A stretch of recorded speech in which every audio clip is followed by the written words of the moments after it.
ঢাকা ভার্সিটির আজকে বিশ্ববিদ্যালয় সব বোকাবাস করে বিশ্ববিদ্যালয়গুলোতে, যাদেরকে নিয়ে ভবিষ্যৎ দেশ আশা করে, যাদেরকে নিয়ে দেশ গর্ব করে, যাদেরকে নিয়ে দেশ ভরসা করে, তারা আজকে রাত 2টা-3টার দিকে হাজার হাজার পোলাপান, হাজার হাজার যুবক যুবতী, নর নারী খেলা দেখতেছে। কোথায় আজ বাংলাদেশ? এদিকে চট্টগ্রামবাসী, এদিকে চট্টগ্রাম বিভাগ গোটাই হাবুডুবু কাটছে, বাড়িঘর সব নদী নালাতে সব খাল বিল ডুবে ছাড়খাড় হয়ে যাচ্ছে, আর সব খেলায় পাগলা হয়ে আছে।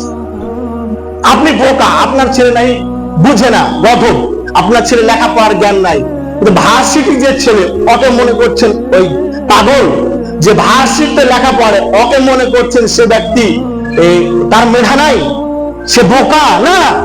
একটা ভার্সিটিতে একটা ছাত্রকে চান্স নিতে কত ত্যাগ স্বীকার করতে হয় জানেন? একটা ভার্সিটিতে ছাত্রকে চান্স নিতে কত ত্যাগ স্বীকার করতে হয় জানেন? ভার্সিটি চান্স অত সহজ নয়।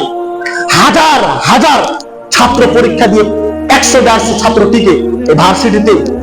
সবাই ভার্সিটি যারা পরীক্ষা দেয় সবাই টিকার মতো ছাত্র, তার মধ্যে থেকে 2000 পরীক্ষা দিয়ে 100টা ছাত্র টিকে। মানে যারা মেধা, যারা একেবারে বেনিয়াল ছাত্র, তারা ভার্সিটি চান্স পায়। মানে ভার্সিটির আপনি অজ্ঞ বলবেন তাদেরকে? না, তারা অনেক জ্ঞানী মানুষ। তারা দেখেন ইহুদি খ্রিস্টানদের খেলা দেখার জন্য রাত 2টা পর্যন্ত জেগে থাকছে, তারা পাগল হয়ে যাচ্ছে, তারা মেসি নেইমারের জন্য একেবারে হাহাকার ছেড়ে দিচ্ছে। এদিকে আমার মুসলমান